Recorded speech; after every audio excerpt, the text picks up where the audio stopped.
ആമയും മുയലും. ചെറിയൊരു കാടിനകത്ത്, ഒരു പാറക്കാടിൻ്റെ അരികിൽ ഒരാമയും മുയലും താമസിച്ചിട്ടുണ്ടായിരുന്നു കേട്ടോ. വേറെയും ഒരുപാടു ജീവികൾ ആ ചെറിയ കാടിനുള്ളിൽ ഉണ്ടായിരുന്നു. ആമയും മുയലും സുഹൃത്തുക്കളാണെങ്കിലും മുയലിന് കുറച്ച് അഹങ്കാരം കൂടുതലായിരുന്നു. അവൻ എപ്പോഴും മറ്റു മൃഗങ്ങളെ കളിയാക്കാറുണ്ടായിരുന്നു കേട്ടോ.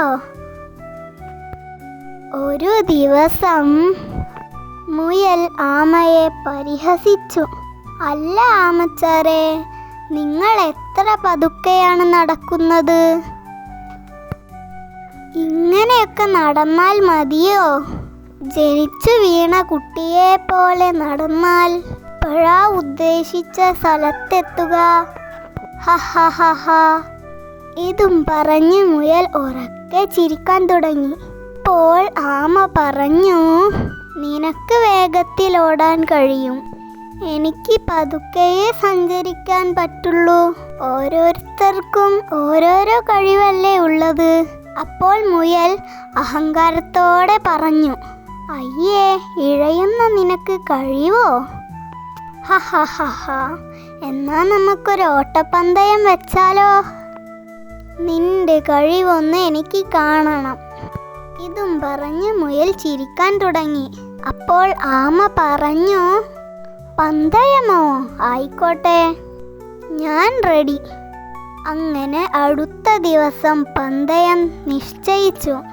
കാട്ടിലെ മൃഗങ്ങൾ എല്ലാവരും ഒത്തുകൂടി പന്തയം ആരംഭിച്ചു. മുയൽ വളരെ വേഗത്തിൽ ഓടാൻ തുടങ്ങി. ആമ പതുക്കെ നടന്നു നീങ്ങി.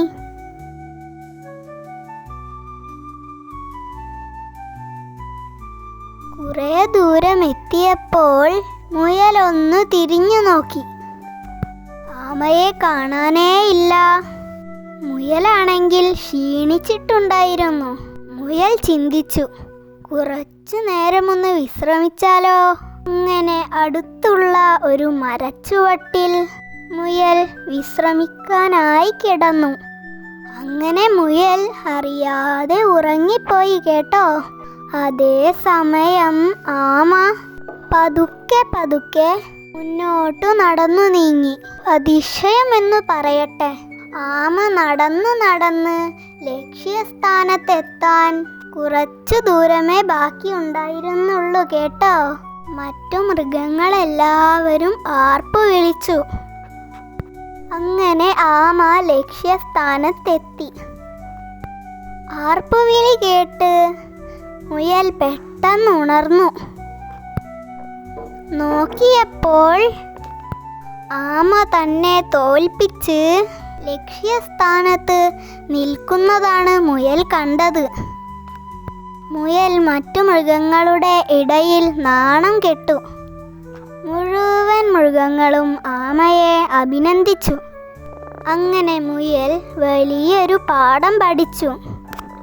എന്താണ് കൂട്ടുകാരെ ആ ഗുണപാഠം? അഹങ്കാരം ആപത്താണ്. നിരന്തരമായ പരിശ്രമവും ക്ഷമയുമുണ്ടെങ്കിൽ നമുക്ക് വിജയത്തിലെത്താൻ സാധിക്കും.